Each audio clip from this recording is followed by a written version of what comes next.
Batid ko na nagdadrag siya. Parehas pala silang mag-asawa.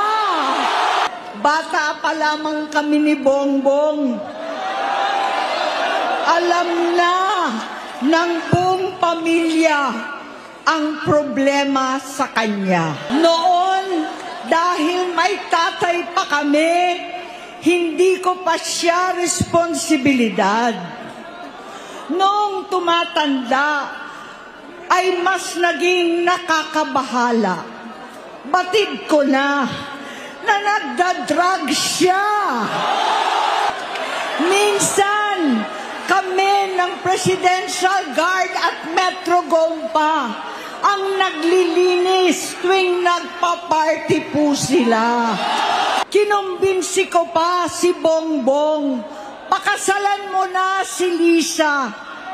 Naisip ko noon, kapag nag-asawa siya, malalagay na sa tahimik at magkakaroon ng direksyon.